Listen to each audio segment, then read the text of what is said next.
So Dave had to sneak into his mom's computer to delete some emails he accidentally sent her. His mom had a bad memory, so she always had notes with her passcodes. Luckily, the note was right there again, saying 9868. Dave entered the passcode, but it was wrong. Why? And what's the actual passcode?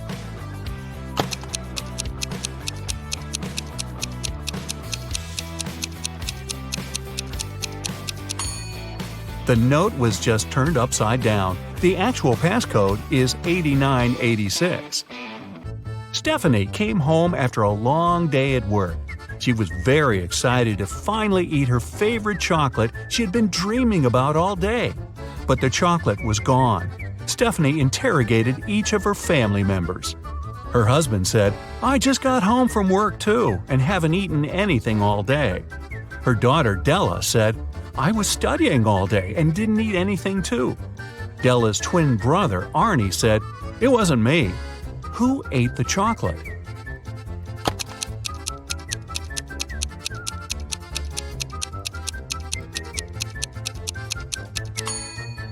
Take a closer look at Della's desk. There's a chocolate wrapper, but she said she didn't eat anything. She must have lied. A grocery store manager noticed that recently they started to lose watermelons. He suggested that there's a watermelon thief coming at the store from time to time. He opened one of the security videos and could immediately tell who the thief was. Look at the picture and try to guess who is the culprit.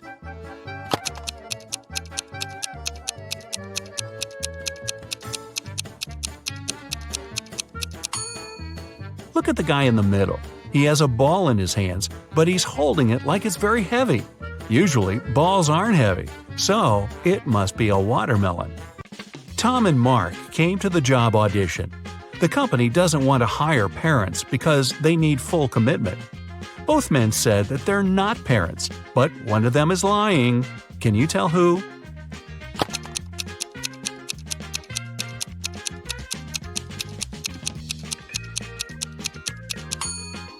It's Mark.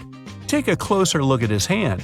There's a pink scrunchie on it. He must have done his daughter's hair before the audition. Mrs. Smith invited her neighbors over for a fancy dinner. She used her best tea set and silver cutlery and cooked a great meal.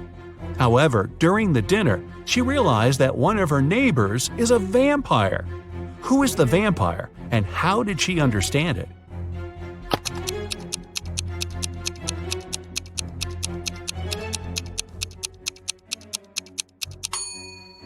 The vampire is the one who brought his own plastic spoon and is eating with it instead of with Mrs. Smith's silver cutlery.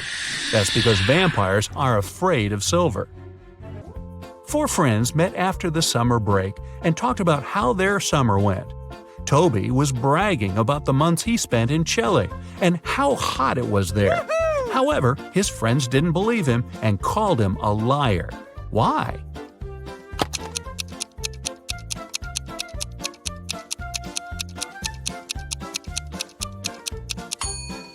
Chile is located in the southern hemisphere. During the summertime, it's winter there. Toby said it was hot, which can't be true.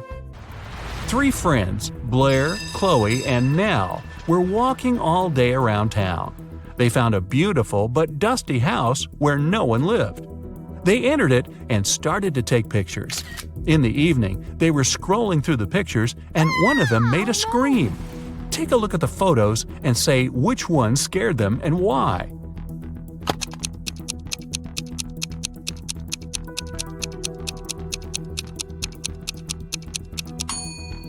It's the first picture.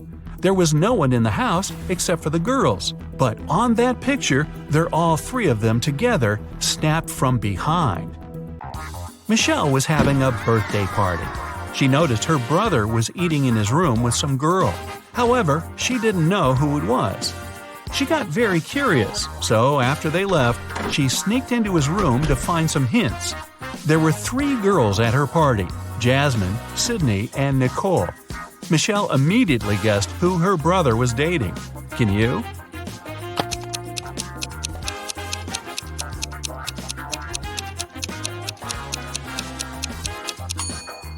Her brother was dating Jasmine. Look at the dishes and the cutlery. There's a lipstick stain on the fork. Jasmine is the only one wearing lipstick. Pamela is a lawyer and Samantha is a journalist. Can you guess which one of these women is a mother?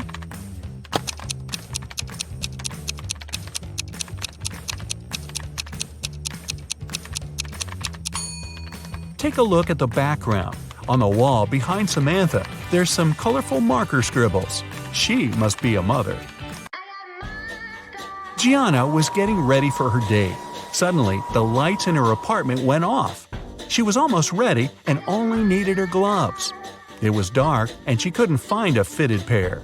She only had gloves of 2 colors, brown and black. She was already late, so she decided to leave, taking several gloves with her. How many gloves should she take with her to be sure there's a pair of the same color?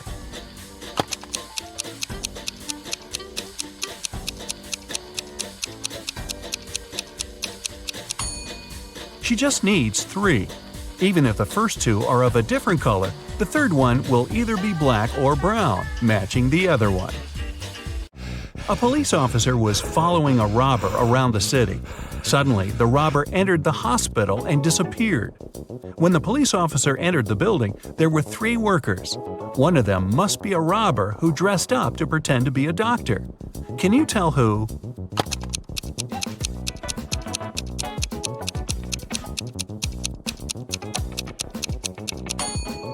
It's the man in the middle. Look at his badge. There's a picture of a woman on it.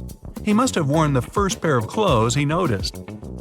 It was Christmas morning and the whole family was home. When Bailey returned in her room after watching her show on TV, she found that someone stole all the presents she had been wrapping. She questioned every person in the house. Her mom said that she had been making dinner. Her dad said he had been mowing the lawn. Her brother said he had been playing video games in his room. Who stole the presents?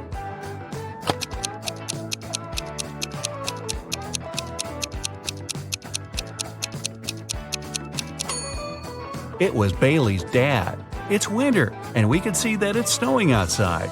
He just couldn't mow the lawn. In the Arts Museum, the lights went off for a couple of minutes. When they came back on, the most expensive painting was missing. The detective arrived and started the investigation. There were 3 suspects, and he questioned each of them. Jessica, a dance teacher, said that she had been so scared when the lights went off that she couldn't even move and for sure didn't touch anything. Derek, a journalist, said he'd been in the bathroom at the time. Collins, an engineer, said he had been in a different room of the museum, watching the dinosaur fossil. Who's lying?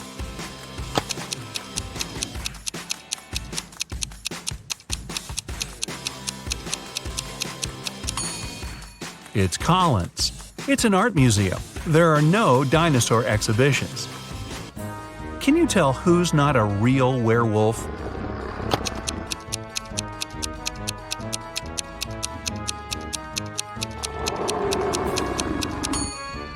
It's actually the guy who looks like a werewolf.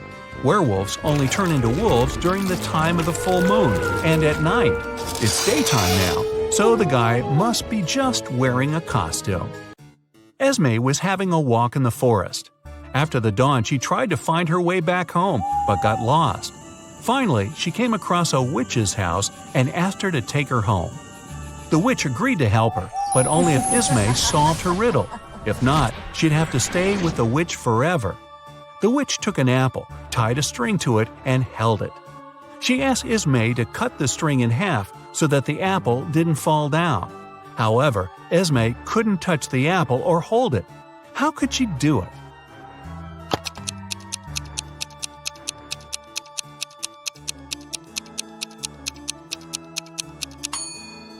Esme should tie a knot in the middle of the string, make it into a loop, and then cut the apple. After they answered the riddle, 2 doors appeared in front of them. One of them had Gemma's name on it, and the other had Andy's. The butler sneaked behind the guys and pushed Gemma through the Gemma door, and Andy through the Andy door. Gemma fell down a pit and found herself in a mysterious garden. She accidentally woke a garden gnome who had been sleeping. He got very angry with her, and still, He agreed to let Gemma go if she answered his question correctly. He showed Gemma 3 tiny mushroom houses and asked which one was his home. Can you figure it out?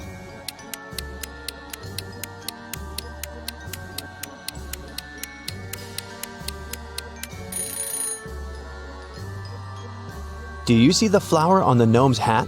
The door handle of the second mushroom house handle is the same flower, so that must be his home. Andy, on the other hand, fell into a magical dungeon. The dungeon guard was an ogre, and he looked very pleased to finally have a prisoner.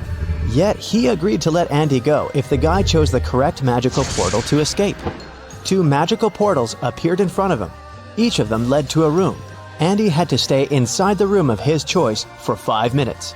The first room was full of poisonous gas that would knock him out in 4 minutes, and the second room was filled with water.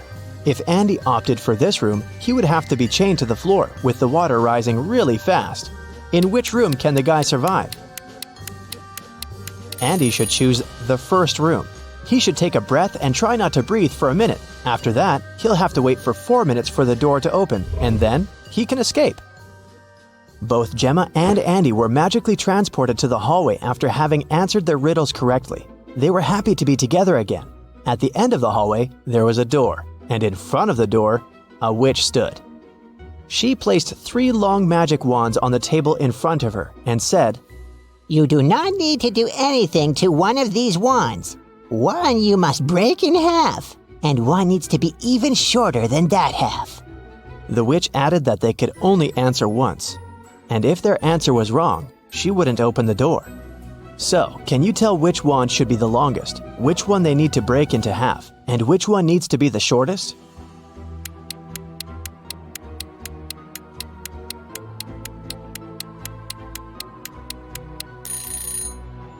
Do you see those spiders hanging from the ceiling?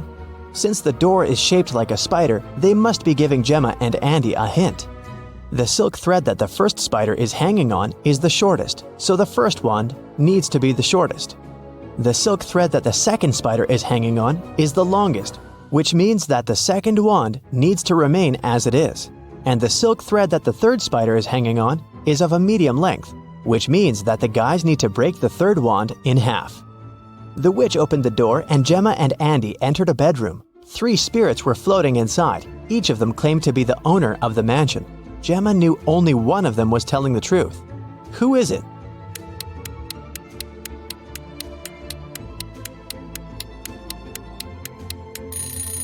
The spirit of the elderly lady is telling the truth. Why? Let's rewind a bit. Did you notice the portraits hanging on the walls in the hallway? There's a portrait of this very lady. That can only mean she used to be one of the owners of the mansion. The next stop was a living room. When they walked in, Andy saw something weird. What was it?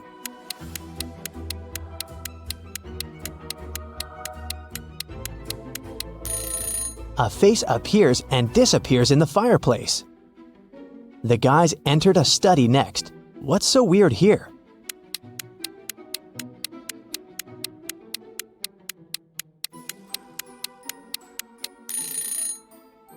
The fingers of this medieval knight's armor are tapping on the sword. The next room was a guest bedroom. What's weird here?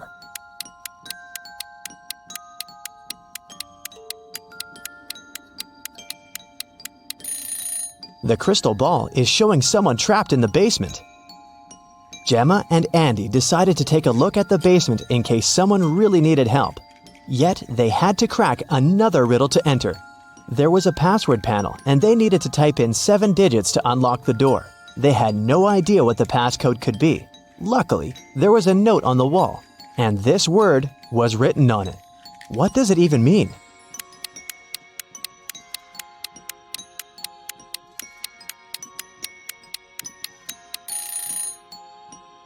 Turn the note upside down. What do you see now? The letters look like numbers, right?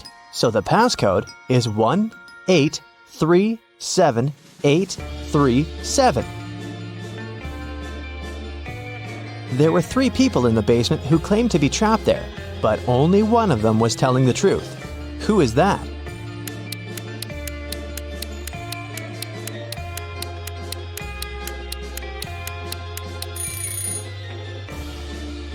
Do you see the stitches on the elbows of this lady? She's a creepy rag doll, so she's lying. And this man has claws instead of fingers. He must be a shapeshifter or something. Then it must be this guy who's telling the truth, so Gemma and Andy took him with them. After the guys answered every riddle in every room correctly, the butler appeared again. "Thank you, travelers. Now you're free to go, but this you must know. All of us in this house are cursed. Answer this one last riddle for the curse to be reversed. Once we are finally free, we'll help you with your car too. You'll see. There are 9 people in front of you. One of them is a monster who cursed us. Tell us who." This guy has 2 horns that are hiding in his hair. He is not a human. Now received an emergency call from the local museum. Someone had stolen an exclusive scarab brooch from ancient Egypt. First of all, Tina checked all security cameras. This is what she found. Can you spot the thief just by looking at these 2 pictures?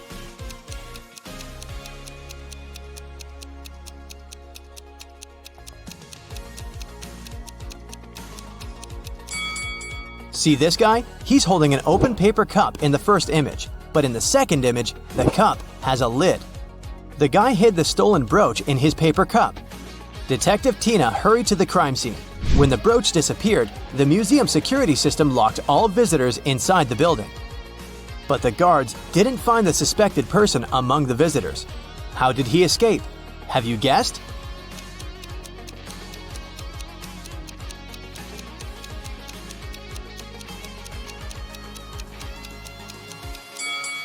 Take a look up at the ceiling. See the shoe prints on the statue? The thief climbed this sculpture and escaped through the window on the roof. Tina went to the roof to search for some clues. Can you see any?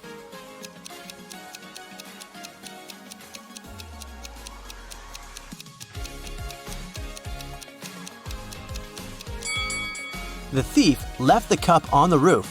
There's a coffee shop name written on it. Bright Cup. Tina can visit this place and check the security cameras. Tina arrived at the coffee shop, located just nearby the museum. Unfortunately, they didn't have security cameras, so Tina questioned the staff. Kelly, the barista, said, "Sorry, I don't know this guy. I'm just trying to do my job."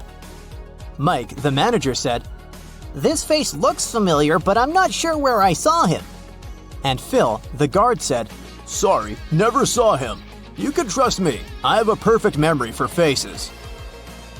Tina knew for sure that one of them had lied. Can you spot who exactly?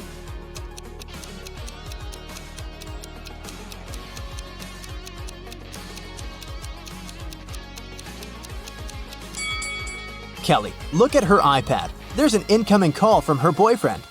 Take a closer look at the contact photo. It's our thief. Therefore, Kelly is an accomplice in the crime. Tina told Kelly, "I'm afraid we should continue this conversation at the police station." But Kelly ran away through the backyard. Tina followed her and ended up in a dark basement. She got lost and found these 3 cages. The first cage is covered with fire. There are huge ice cubes all over the second cage, and the third cage is full of venomous scorpions. Tina has to choose one of them to get to the surface. Can you help her choose the safest option?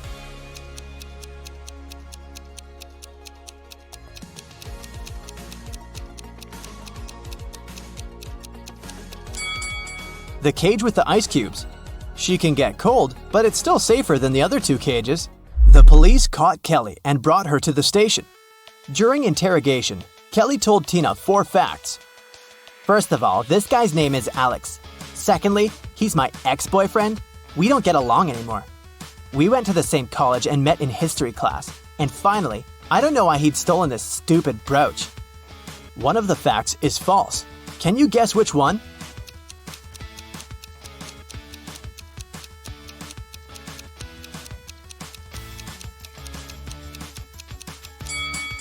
The 4th one. Look at Kelly's tattoo. It's identical to the stolen brooch. She definitely knows something about the stolen item. Kelly confessed that the thief might be hiding in an abandoned castle site outside the city. Tina went to check it out. But anyone who wants to reach the castle should go through this tangled maze. Can you tell which one of these 4 paths will bring Tina to the castle?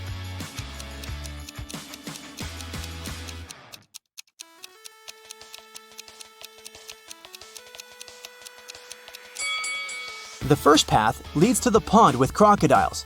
The third one leads nowhere. And the fourth way goes back to the beginning. So Tina should choose the second path. Tina entered the castle and saw a room full of ancient artifacts. She spotted the thief right away. What about you? Can you see him?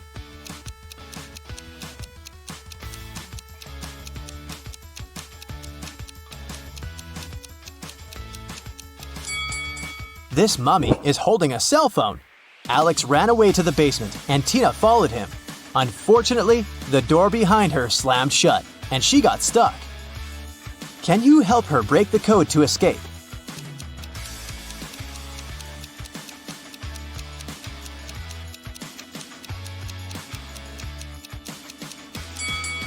A calendar on the door says, "You force heaven to be empty." If you read the sentence again, you're going to hear a 7-digit code. U, 4, 7, 2, B, M, T. In the next room, Tina got stuck in another trap. The creepy voice explained, "If you press the right button, I'm going to let you go. But if you choose the wrong one, you'll stay here forever. You've only got one chance to escape. Good luck." Which button opens the lock? Have you guessed?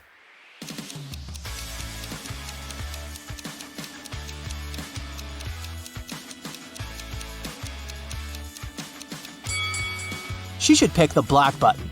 This picture on the wall is a hint. The rainbow contains all colors except for black.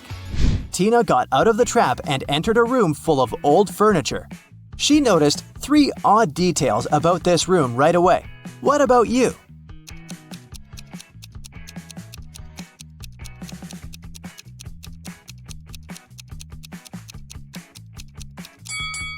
There are books in this burning fireplace, but they don't burn. Take a look at this painting on the wall. This lady's winking. And the reflection in this mirror doesn't match the room at all. Tina found Alex near these underground gates leading to an ancient underground city. He explained that the scarab brooch hid a secret key, but there are 4 different locks on the gates. The guys only have one attempt to choose the right one. Which lock should they pick?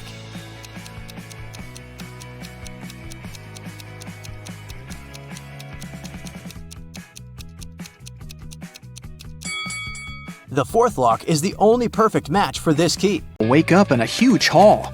None of them remember who they are or how they got here. They see a giant closed door.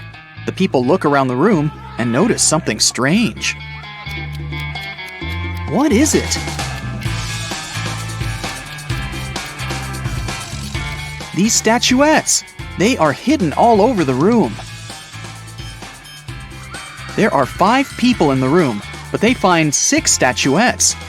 This must be the key, one man says. We need to find out which of the statuettes is the odd one. Can you guess which one?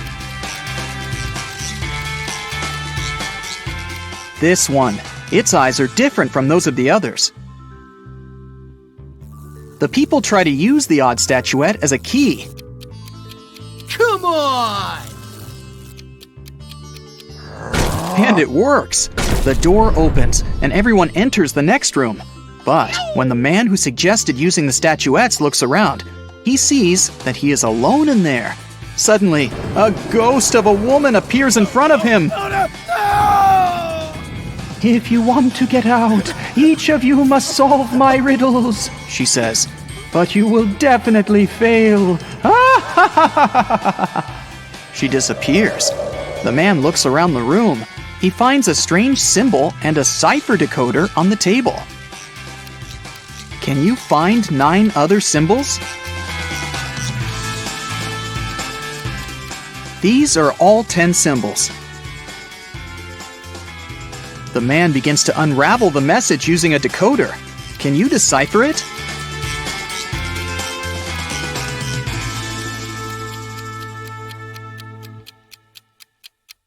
It says page 52. The man opens the book lying on the table. On page 52, there's a riddle written in an ancient language. If you have me, you want to share me. If you share me, you haven't got me. What am I?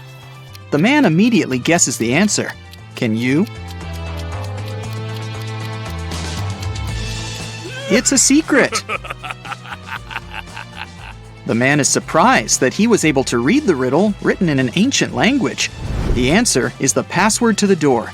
He types it in and the door opens. Suddenly, he remembers. His name is Thomas. He's a linguist and a cryptographer.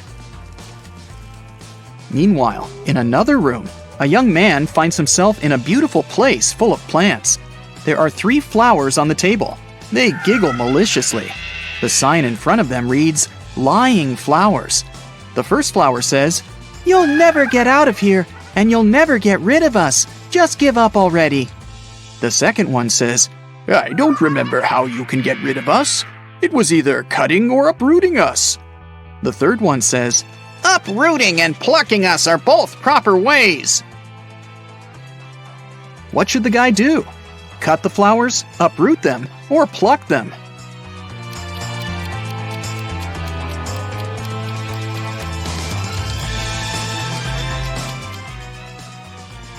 Pluck is the correct answer. These flowers only tell lies. So, the conclusions we can draw from their words are these. 1. There is a way to get rid of them. 2. It is neither cutting nor uprooting. 3. And there's only one way to remove them. The only thing that remains is plucking. The guy plucks the flowers. He notices that glowing letters appear on their petals. The letters need to be put together to get the answer. What is it?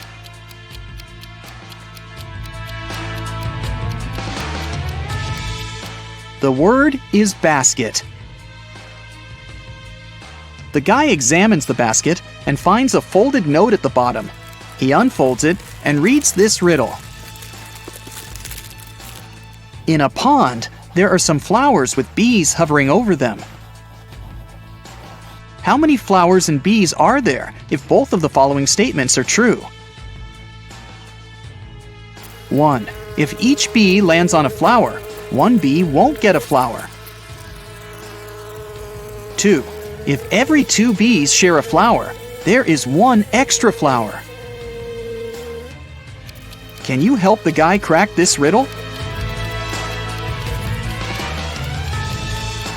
There are 4 bees and 3 flowers.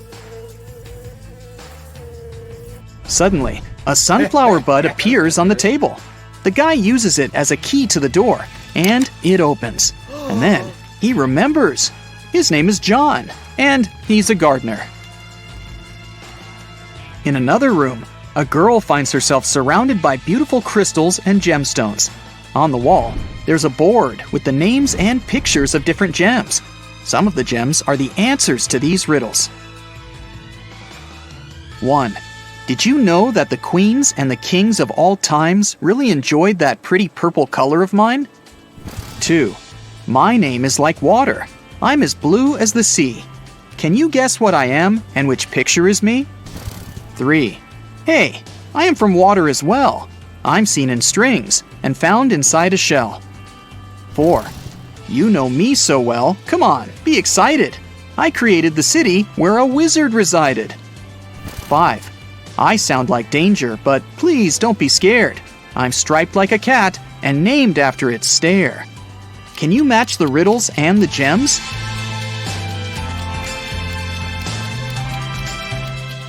The correct answers are 1. Amethyst, 2. Aquamarine, 3. Pearl, 4. Emerald, and 5. Tiger's eye. The girl hears some noise and notices that the box on the table has opened. She comes up to the box and reads the next riddle. The queen went to the king to complain about her lady-in-waiting. In the morning, the queen put her amethyst necklace in a jewelry box to protect it from sunlight. No wonder, this stone tends to fade in the sun. She spent the day in the library reading books. At one point, she looked out of the window and noticed her lady-in-waiting. She was sitting in the garden, wearing the queen's necklace. The lady-in-waiting began crying and said this was not true. She would never steal from the queen. the king opened the jewelry box and found out that the necklace was still inside. Who is lying?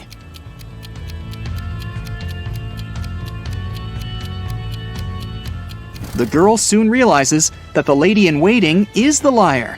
Have you noticed that the amethyst is now much dimmer than before? That means that the lady in waiting really wore the necklace outside. The girl solves the riddle. 3 gemstones appear at the bottom of the jewelry box: citrine, garnet, and alexandrite. There's also a note that says, "Figure out the weight of each stone without using scales. This riddle will help you." Can you figure out the weight of each stone?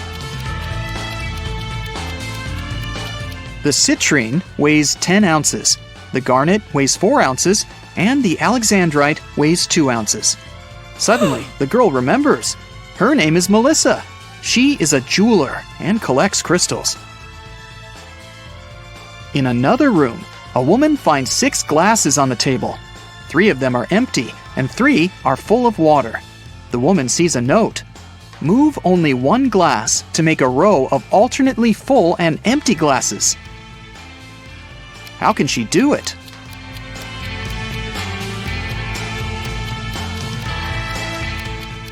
She should take the 5th glass and pour the water into the second one. Suddenly, the glasses disappear. Instead, 2 sets of different ingredients and a note appear on the table. The note says, "Find 3 differences." Can you spot all of them?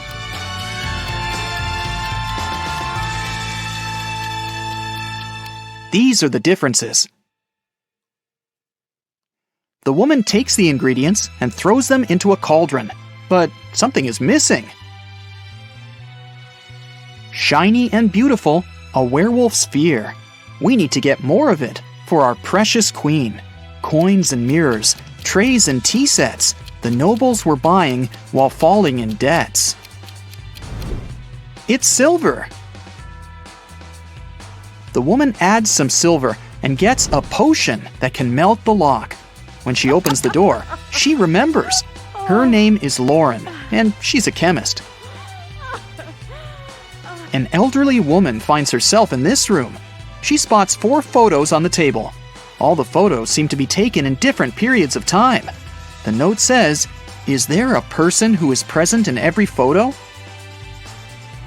Can you help the woman figure it out?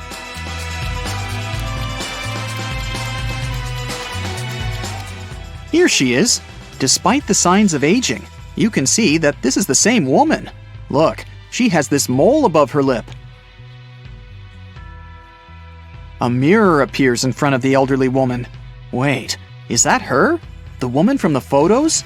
The mirror shows her with a guy in a suit. He looks confused. There's a maid on the left and a bride on the right. "Don't listen to her. I'm your wife," says the bride. "You're lying. I'm his wife," the maid cries. Can you guess who is lying?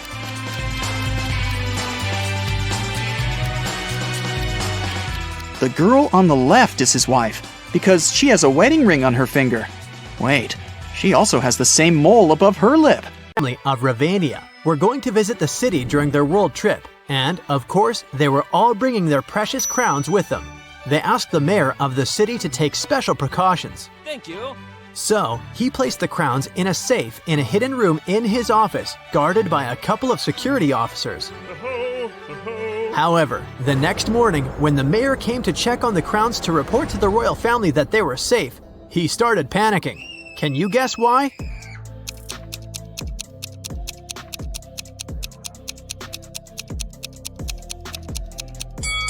It's because the crowns inside the safe are not the real ones. The first crown has a price tag on it. The second crown is broken, and one of the gemstones on the third crown is missing. Oh no! That wouldn't happen if it was the real thing. The mayor wanted to make sure that whoever had stolen the crowns was caught. He also hoped the police would find them before the media learned about what had happened. And the only person who could help him was Detective Zelda. So, he immediately called her. The detective arrived at his office and inspected the secret room. She noticed something that might help her with her investigation. Can you figure out what it is?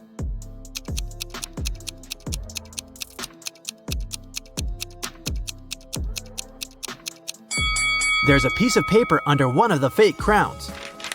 The thief left a note. Detective Zelda read it. Dear Maya, I'm very disappointed in you. This accident has proved how inept you are at providing comfort and security for your guests, as well as your citizens. I believe I can be convinced to give the crowns back if you pay me a large, and I mean it, sum of money. Mark my words and count on what I say in my letter on this matter. Here is my contact number. 19.1-1.3-19.4-1.2 and 13.3-1.2-6.3-9.1. Yours truly, the Riddling Man. What can you make of this number?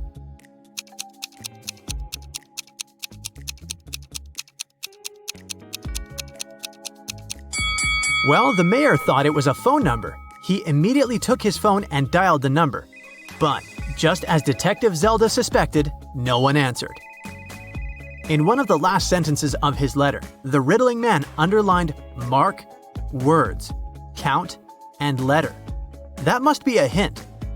The number before the dots indicates which word you should look for in the note, and the number after the dot tells you which letter you need in that word.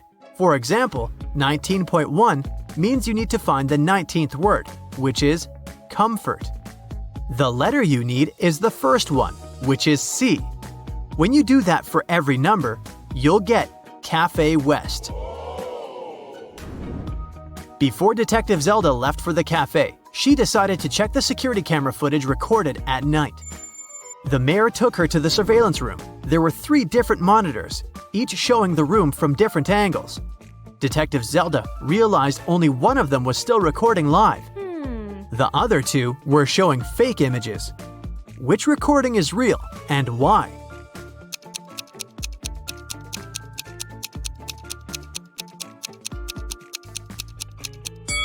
Do you remember what the room looked like when Detective Zelda was inspecting it? The clock certainly wasn't on this wall. It was on the opposite one, so the footage on the first monitor is fake. The footage on the second monitor isn't real also. If you look closer, you'll see a moth flying around the room, but it repeats the same movement over and over again. That's badly edited fake footage, so it makes the footage from the third monitor the real one. Oh, yes. Detective Zelda rewound the footage and found the moment when the Riddling Man had broken into the room. He was covering his face, so it was impossible to tell what he looked like. Still, Detective Zelda managed to notice something that could help her find the criminal. Can you tell what it is?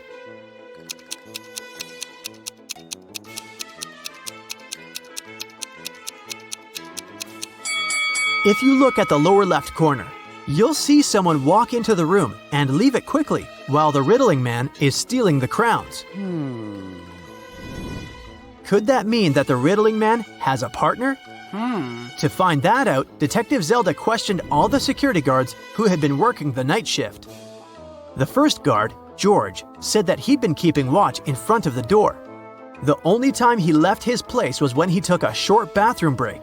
The second guard, Joe, said he'd been standing in front of the door to the mayor's office all night, and the only person who took a break was George. The third guard, Brian, said he'd been right there by the door as well. Detective Zelda knew only one of them was telling the truth, and the other 2 were lying. Who is the liar?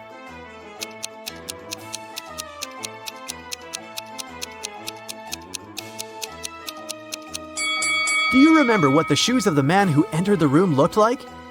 White sneakers, and that's what Brian is wearing. So he's lying. And since Joe didn't mention that Brian had left his place, he's a liar too. George is the only one who's telling the truth. Ciao. Brian and Joe immediately started begging Zelda. We can't end up in jail. We promised we didn't steal anything. You have to believe us, Detective Zelda asked. Then why did you lie? They said that they had heard some noise coming from the room while George was away. They decided that Brian would check the room and Joe would keep watch. When Brian saw someone in the room, he got scared and ran out of there. He told Joe that he would rather lose his job than have something bad happen to him. As for Joe, he lied because Brian was his best friend and he didn't want him to get fired. And since they never saw anyone enter or exit the room, they thought they were imagining things. After all, they were very tired. What do you think Zelda can do to check if the guards are telling the truth?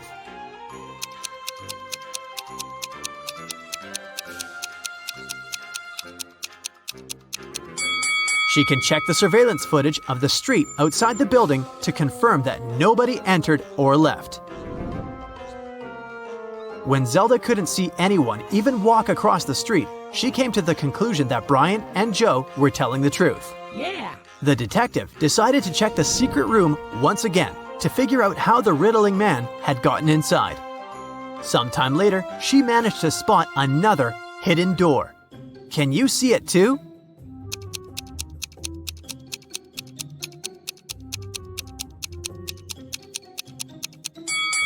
The bookcase is actually a door. Oh my god. She examined the door to figure out how to open it. She noticed 3 buttons, but only one could open the door. If Zelda pressed the wrong button, the door would get locked for good, and she would not be able to figure out where it led. Which button should she press?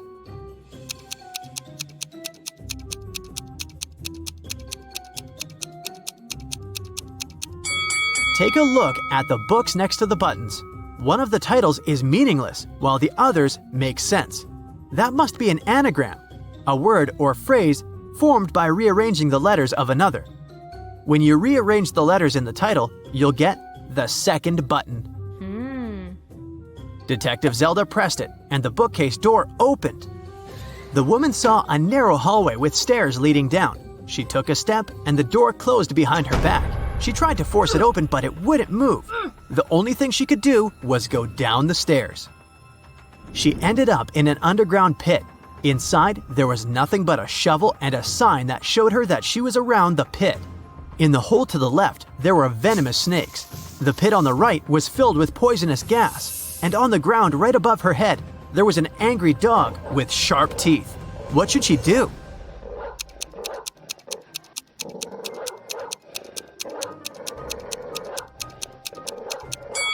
She should dig upwards. She needs to listen to the sounds the dog makes and wait for the animal to fall asleep. Then she should walk quietly past it. That must be how the riddling man entered and left the room. Rhonda and Lucy got to Las Vegas and headed for the house where Joy's granny lived. But they kept coming to the wrong houses. In the first house, they met this old lady. And in the second, there was this one. Can you tell which elderly woman is dangerous?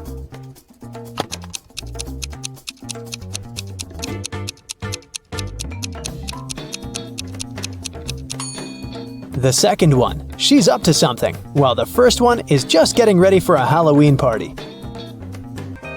The girls went to a local Halloween party. The hostesses didn't want to let them in without a password, but they didn't know it. The woman liked their costumes, so she gave them a little hint. I eat clams and I live in the ocean.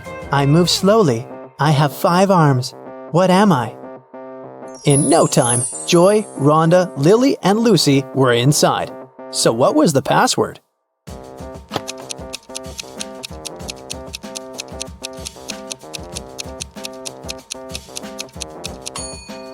A starfish.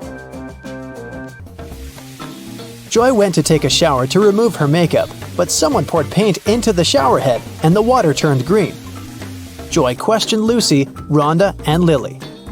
Lucy said, I did my laundry and then went to cook some kiwi jam. Sorry, I gotta go. It might burn. Lily said, I took a shower and washed my hair right before you went in. What happened? Why are you so green? And Rhonda said, I'm studying for my geometry test. Can you keep it down, please? Who pranked Joy?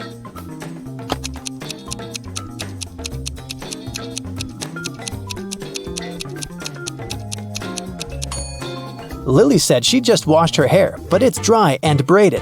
Besides, she's wearing a dress under her bathrobe. A pretty suspicious outfit. Lily decided to stay and take care of Joy. Meanwhile, Rhonda offered Lucy to visit her aunt, Vera. She ran a magic shop with different potions. When Vera heard about what happened to Joy, she said, "Okay, I need 3 ingredients to cook a healing drink. Here's the first one. When it comes to me, you go when you see red and stop at green." Can you guess the ingredient?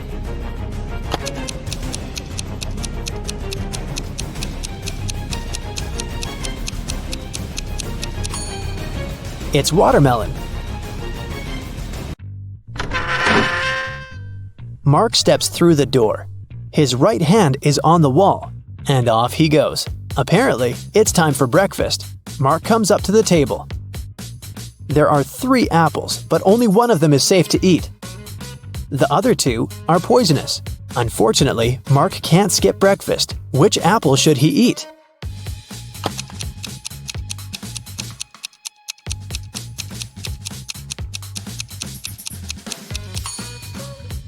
Look, this apple has a caterpillar in it. It means there's no poison in the fruit, and it's safe to eat. Sometime later, Mark stumbles across a big old castle. He should enter it and see what's happening there. He comes up to the door, but it's locked. It requires a password. Here's a sequence of numbers. 4 more digits must be added to it. Can you guess which ones?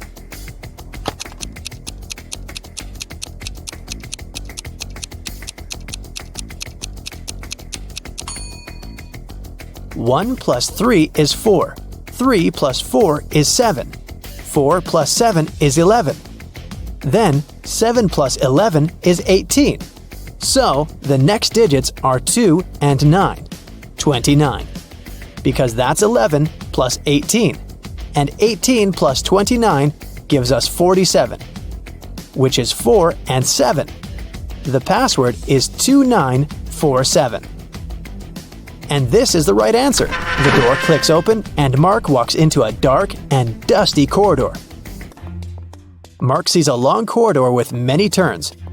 Mark's task is to figure out which turn is the one he needs, but it's not that hard. The guy is actually inside an art gallery with paintings on the walls. After every turn, he can see 2 pictures. Mark should just follow the original paintings. He will need your help to tell them apart. Okay. Here's the first one. Which one is the original?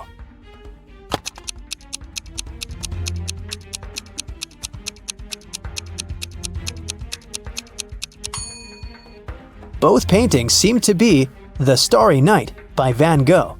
But look, in one of these pictures, there's a couple of planes in the sky. Van Gogh definitely didn't paint that, so this one must be the replica. So Mark should better choose the other turn. Another turn, another choice. This time, it's Girl with a Pearl Earring by Johannes Vermeer. Which one is the original?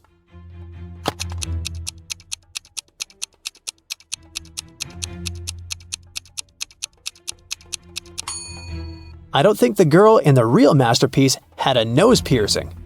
So the painting on the right is fake, and Mark should turn left. You surely know this one, Mona Lisa by Leonardo da Vinci. But one of the paintings is really messed up. Can you spot the difference?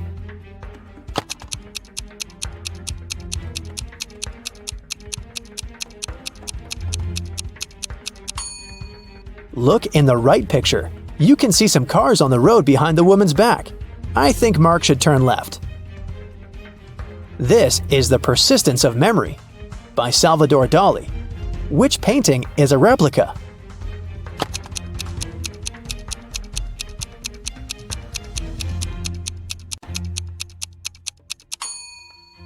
It's the one on the left. I don't think a melted modern smartphone belongs there. Turn right. And one more choice to make. It's American Gothic by Grant Wood. Look closely and help Mark choose.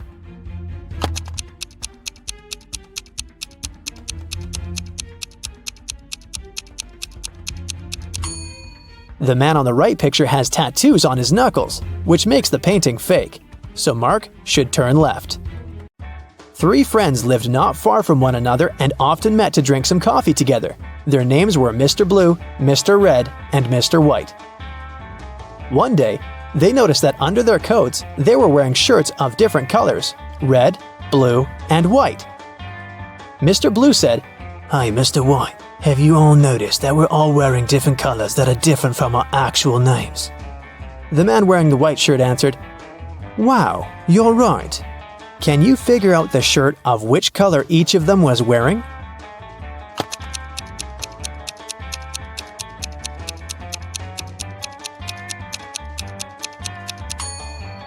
Mr. Blue can only be wearing white or red, but we've already learned that someone else is wearing the white shirt. That means that Mr. Blue can only be wearing the red shirt, and Mr. White can only be wearing a blue or red shirt, and the red shirt is already taken. So, Mr. White is wearing the blue shirt. Then, Mr. Red is wearing the white shirt. These three women, Jessica, Mary, and Olivia, went shopping. Two of them are pregnant, and one is just trying to steal a watermelon. Can you tell which one is hiding a watermelon?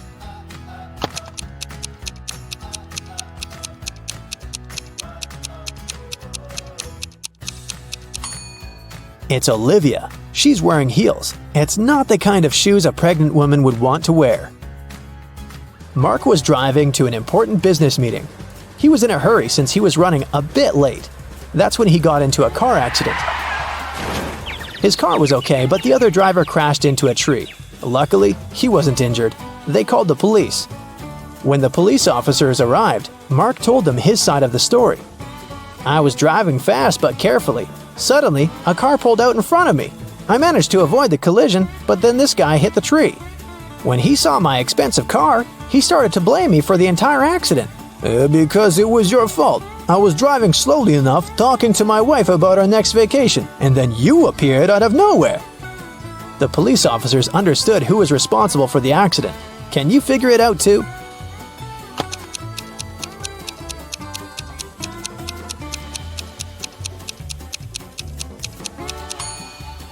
It was the other driver. He was alone in his car. It means he was talking to his wife on the phone, which is illegal.